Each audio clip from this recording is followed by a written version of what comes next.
Yesterday afternoon, Republicans released a brand new stimulus plan that would give Americans a $1,000 stimulus check. In this video, I'm going to go over this proposal, keep it short and sweet. We're just talking about this proposal and what this means for you and the bigger picture of stimulus checks. These $1,000 stimulus checks have nothing to do with the HEALS Act, which was the Republican stimulus proposal. This is completely independent.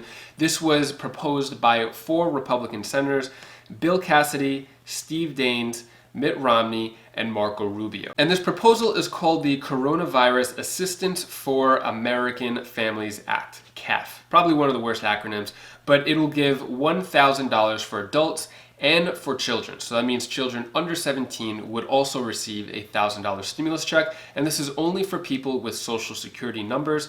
And they're saying that you could receive an additional $600 more compared to the CARES Act, which was the first stimulus package. So a family of 4 under the first stimulus package, the CARES Act, would receive $2,400 for a married couple filing jointly, and then $500 per dependent. That would bring to $3,400. But under this, it would be $4,000, so an extra $600. Now, here's the bill right here, the actual bill, and it's actually not that long compared to other bills. But some of the other specifics is that it includes eligibility for adult dependents, including those with disabilities or college students. So that kind of answers the question of SSDI, college students who are claimed as dependents. And this next part right here is different than what the majority of Republicans want. So this includes eligibility for U.S. citizens married to foreign nationals, but does not include eligibility for foreign nationals or ITIN filers. So whoever has a social security number is eligible for these $1,000 stimulus checks,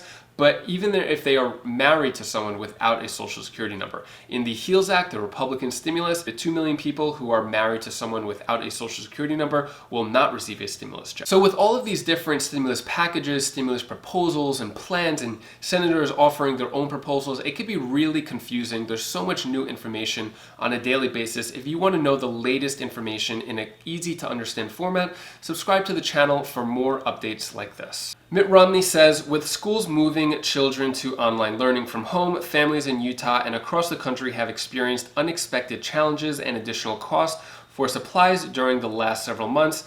And then Marco Rubio says, as Congress continues to negotiate another economic response to the pandemic, we should prioritize direct assistance to those who need it most. In my opinion, $1,000 stimulus checks is too little, too late. I could see their effort in wanting to help out families. Like, I would benefit from this. My wife and 2 kids, we would get $4,000. But what about senior citizens, retirees, veterans, people on RRB, and anyone who doesn't have any kids that could benefit from those extra $1,000 checks? If there was a provision that would help out the elderly community, then I think this might be a good idea. But this leaves millions of Americans, such as senior citizens, who are struggling enough barely to cover their rent, barely able to cover their food bills. Personally, I believe that it's insulting to the elderly community to not get extra stimulus money, because under the Republican stimulus proposal, Democrat stimulus proposal, with one-time payments of $1,200 checks, they would get $200 more with that. Let me know down in the comments below, what do you think about $1,000 stimulus checks? Is it too little, too late? Do you think this is good because families could get more money?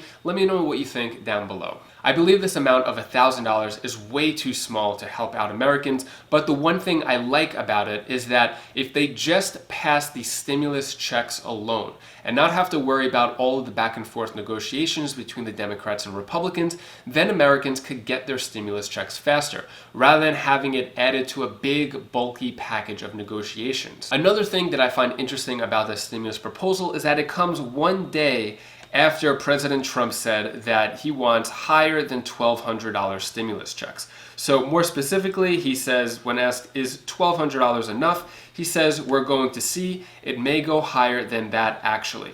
And then he says, I like to see it be very high because I love the people. I want the people to get it. You know, the economy is going to come back. My 2-year-old daughter, Kalea, just woke up, so I'm going to cut this video short. Just wanted to talk about the stimulus proposal. I'll have another update later on. All right, so I'm going to cut this video short here. If you want to watch more second stimulus check updates. Yeah? You want a bottle? Okay, I'll give you the bottle. Can you just say bye? Bye. Bye. All right, stay tuned for another stimulus check update later on with more details of negotiations. And I'll see you in the next video. We're gonna give her a bottle. All right, take care.